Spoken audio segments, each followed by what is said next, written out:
సమస్త లోకములకు నియామకుడు అని చెప్పడం జరిగింది. ఇంకా అధర్వణ వేదం 20వ కాండం 58వ సూక్తం 3వ మంత్రాన్ని పరిశీలిస్తే దేవో మహాబసి, ఆ దేవుడు ఒక్కడే గొప్పవాడు అని చెప్పడం జరిగింది. ఇంకా భగవద్గీత గ్రంథం 9వ అధ్యాయం 4వ శ్లోకాన్ని పరిశీలిస్తే మయా తదమిదం సర్వం జగదవ్యక్తమూర్తినా మత్సాని సర్వభూతాని నచాహాం తేష్వస్థిత. ఈ సమస్త ప్రపంచము అవ్యక్త రూపుడనగు నాచే వ్యాపించబడి ఉన్నది. సమస్త ప్రాణికోట్లు నాయందు ఉన్నవి, నేను వాని యందు ఉండుటలేదు అని భగవద్గీత గ్రంథం చాలా స్పష్టంగా ఆ దేవుడు చాలా గొప్పవాడు అని తెలియజేస్తుంది. మరియు ఖురాను గ్రంథం 112వ అధ్యాయంలో 3వ వచనం లం యలిద్ వలం యూలద్, అల్లాహ్కు సంతానం ఎవరు లేరు, అల్లాహ్ కూడా ఎవరికి పుట్టలేదు. అంటే ఆయనకు కుమారులు కుమార్తెలు ఎవరు లేరు, ఆయనకు తల్లి తండ్రి ఎవరు లేరు అనే విషయము హైందవ గ్రంథాల్లో మనం పరిశీలిస్తే భగవద్గీత గ్రంథం 10వ అధ్యాయం 3వ శ్లోకంలో యో మామజమనాదిం చ వ్యక్తి లోక మహేశ్వరం అసమ్మూఢ సమర్థేషు సర్వ పాపై ప్రముచ్యతే. ఎవడు నన్ను పుట్టుక లేనివానిగా అనాది రూపునిగా సమస్త లోకములకు నియామకునిగా తెలుసుకునిచున్నాడో అట్టివాడు సర్వ పాపముల నుండి లెస్సగా విడువబడుచున్నాడు. యో ఎవడు మాం నన్ను అజం పుట్టుక లేనివానిగా తెలుసుకునిచున్నాడు, ఆ దైవానికి పుట్టుక లేదు అని భగవద్గీత గ్రంథం 10వ అధ్యాయం 3వ శ్లోకంలో తెలియజేయడం జరిగింది.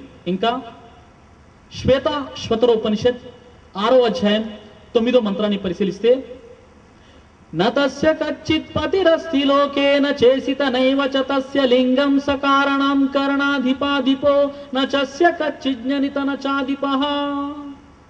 ఆ దైవానికి ఈ జగత్తులో ఎవరు కూడా సరి సమానులు లేరు. ఆ దైవానికి ఎవరు కూడా యజమాని లేడు. సమస్త జీవాలకు పాలకుడు ఆయనే. ఆ దైవానికి తండ్రి లేడు అని హైందవ గ్రంథాలు చెబుతున్నాయి. కాబట్టి మహాశివులారా, ఆ దైవానికి సంతానము ఎవరు లేరు, ఆయన కూడా ఎవరికి జన్మించలేదు అని హైందవ గ్రంథాలు ఏ విషయమైతే అంతిమ దైవ గ్రంథం ఖురాన్ చెబుతుందో, ఏ విశ్వాసాలనైతే ముస్లిం సహోదరులు కలిగి ఉన్నారో ఆ విశ్వాసాలను గురించి, ఆ ఖురాన్ సందేశం గురించి హైందవ గ్రంథాలలో కూడా స్పష్టమైనటువంటి సందేశము మనకు కనబడుతుంది.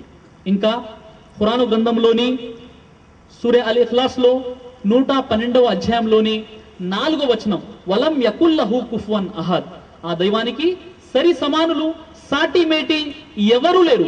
ఈ విషయాన్ని హైందవ గ్రంథాల్లో మనం పరిశీలించినట్లయితే యజుర్వేదము 32వ అధ్యాయము 3వ మంత్రంలో మరియు శ్వేతోపనిషత్ 4వ అధ్యాయం 19వ మంత్రం ఏమంటుందంటే నతస్యా ప్రతిమాస్తి యస్య దేవ మహద్యసః, ఆ దైవాన్ని పోలినటువంటి రూపము, చిత్రపటము, విగ్రహము ఈ సృష్టిలో ఏదీ లేదు. ఆ దైవాన్ని పోలినటువంటి రూపము ఈ సృష్టిలో ఏదీ లేదు అని హైందవ గ్రంథాలు తెలియజేస్తున్నాయి. ఇంకా కేనా ఉపనిషత్ 1వ అధ్యాయం 9వ మంత్రాన్ని పరిశీలిస్తే యన్ మనసా నామనుతే ఏనా హుర్మనోమతం తదేవ బ్రహ్మత్వం విద్దినేదం యది తముపాసతే. మనస్సుచే గ్రహించజాలనిది కానీ మనస్సునే గ్రహించేది, అది మాత్రమే బ్రహ్మము. ఈ జనులు ఇక్కడ పూజించే ఇది కాదని తెలుసుకో. అంటే కనీసము మీ మనస్సుచే కూడా దేవుడు ఇలా ఉంటాడు అంటే అది పాపమవుతుంది. మనస్సుచే గ్రహించజాలనిది, కానీ మనస్సులో ఏముందో, హృదయాలలో దాగి ఉన్న సత్యాన్ని, హృదయాలలో దాగి ఉన్న రహస్యాన్ని సైతం పసిగట్టే అతడే బ్రహ్మ, అతడే సృష్టికర్త. ఈ జనులు ఇక్కడ పూజించే ఇది కాదని తెలుసుకో అని అక్కడ కేనా ఉపనిషత్తులో ఈ విషయం చాలా స్పష్టంగా మనకు కనబడుతుంది. ఇంకా భగవద్గీత గ్రంథం 12వ అధ్యాయం 3వ శ్లోకాన్ని పరిశీలిస్తే ఏ త్వక్షరమ నిర్దేశం అవ్యక్తం పర్యుపాసతే, ఇట్టిదని నిర్దేశింప సఖ్యము కానిది ఆ దైవం, ఇలా ఉంటాడు అనేటటువంటి భావన కూడా కలిగినటువంటిదే ఆ దేవుడు అనేటటువంటి సందేశము మనకు హైందవ గ్రంథాలలో కనబడుతూ ఉంది. అయితే మహాశైలారా, మరి ఆ దేవుడు పుట్టడు, ఆ దేవునికి సంతానము లేదు, ఆయనకు తల్లిదండ్రులు లేరు, ఆ దైవాన్ని పోలినటువంటి ప్రతిరూపాలు ఏవీ లేవు అనేటటువంటి ఇస్లాం చెప్పేటటువంటి ఈ దేవుని పట్ల ఏదైతే విశ్వాసం ఉందో ఆ సందేశము, ఆ విశ్వాసము హైందవ గ్రంథాల్లో కూడా మనకు కనబడుతుంది. అయితే ఈ భావన ఏదైతే ధార్మిక గ్రంథాల వెలుగులో మనం ఆ దైవాన్ని గుర్తిస్తామో అప్పుడు హిందూ మరియు ముస్లింలలో ఐక్యత సాధ్యమవుతుంది. అయితే ఈ హిందూ ముస్లింల అనైక్యతకు మరొక ప్రధానమైనటువంటి కారణం ఏమిటంటే భాషాపరమైనటువంటి వ్యత్యాసము. మన మసీదు నుండి అల్లాహు అక్బర్ అనే పిలుపు వినగానే ఒక హిందూ సోదరుడు ఏమనుకున్నాడు? ముస్లింల దైవమైన అల్లా వైపునకు అల్లా పిలుపు వినబడుతుంది. ఒక ముస్లిం సోదరుడు నమాజ్ చేసుకుంటే అరే ముస్లింల దేవుడైన అల్లాహ్ కోసం ఆ వ్యక్తి నమాజ్ చేస్తున్నాడు అనే భావన ఒక హైందవ సోదరుడు కలిగి ఉన్నాడు. ఈ యొక్క భావన ఎందుకు చోటు చేసుకుంది అంటే ఇది భాషాపరమైనటువంటి వ్యత్యాసం, మరి గ్రంథాల జ్ఞానం లేకపోవడం. మరి ఈ విషయాన్ని కాస్త మనం పరిశీలించినట్లయితే ఖురాను గ్రంథంలో అల్లా అనేటటువంటి పదం ఏదైతే మీరు వింటున్నారో మసీదుల నుండి ప్రతిరోజు కూడా 5 సార్లు అజాన్ రూపంలో మీకు ఆ యొక్క శబ్దం వినబడుతుందో, అల్లా అంటే సకల లోకాల సృష్టికర్త అనే అరబీ పరిభాషలో అల్లాహ్ అని చెప్పడం జరిగింది.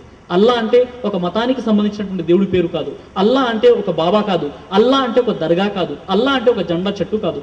అల్లా అంటే సకల లోకాల సృష్టికర్త అనేటువంటి దైవాన్నే అల్లాహ్ అని చెప్పడం జరిగింది. ఖురాన్లో 32వ అధ్యాయము 4వ వచనంలో అల్లాహుల్లదీ ఖలఖస్ సమావాతి వల్ అరద వమా బైనహుమా ఫీ సిత్తతి అయ్యామిన్ సుమ్మస్తవా అలల్ అర్ష్, భూమిని మరియు ఆకాశాలను వాటి మధ్య ఉన్న సమస్తాన్ని 6 రోజులలో సృష్టించి సృష్టి సామ్రాజ్య పీఠాన్ని అధిష్ఠించిన వాడినే అల్లాహ్ అని అంటారు. అల్లా అంటే ఒక మతానికి, ఒక కులానికి, ఒక వర్గానికి, ఒక జాతికి సంబంధించినటువంటి దైవం పేరు కాదు.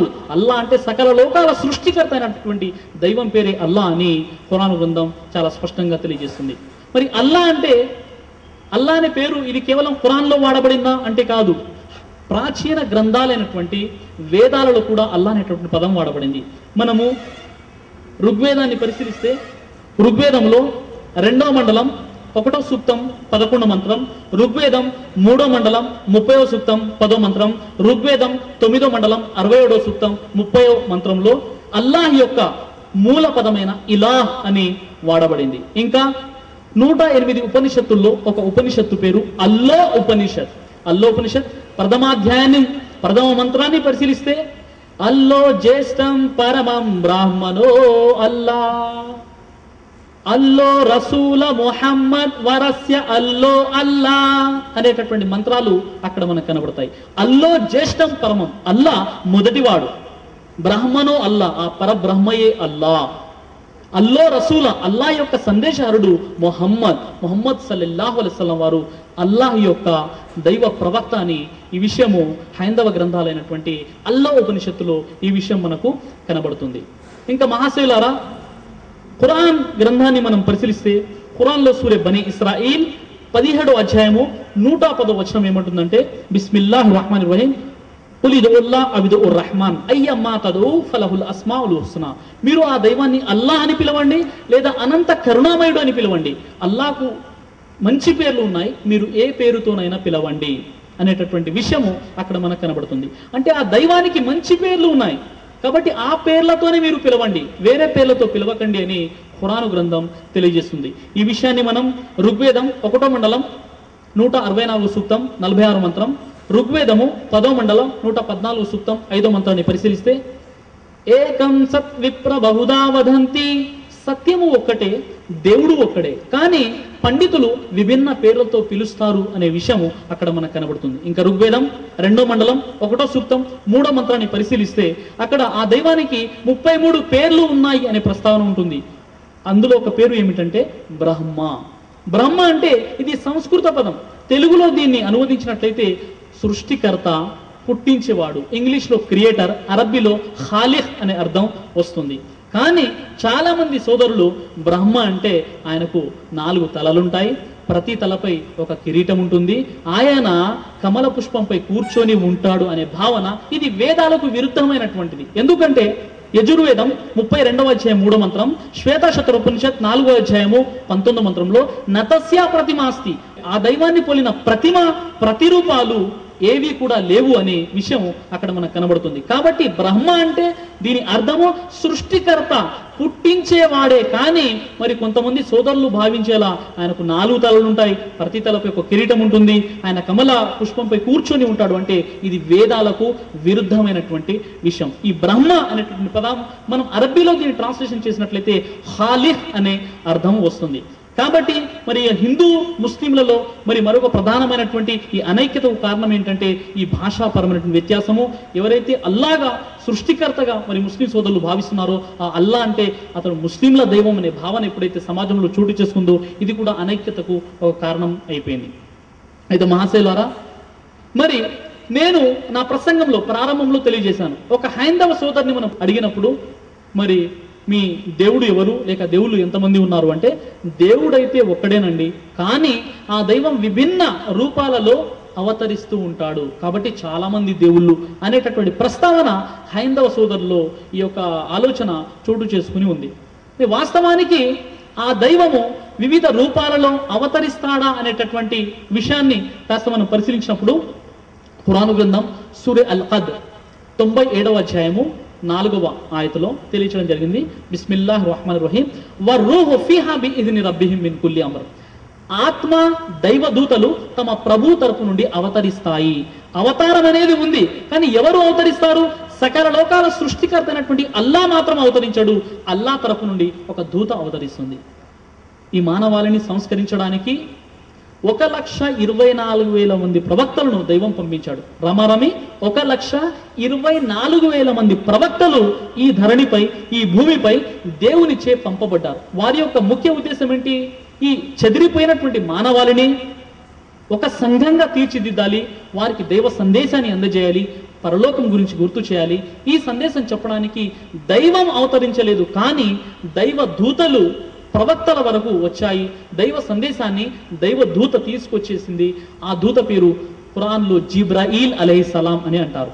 ఈ దూత ప్రతి కాలంలో కూడా ప్రతి ప్రవక్త వద్దకు అవతరించింది, కానీ కొంతమంది పొరబడి దేవుడే అవతరించాడు అనేటటువంటి భావనకు గురైపోయారు. దేవుడు ఎందుకు అవతరించాడు అంటే ఖురాన్ తెలియజేస్తుంది. ఖురాన్లో సూరే అర్రాద్ 13వ అధ్యాయము 7వ వచనంలో లికుల్లి హోమిన్ హాద్,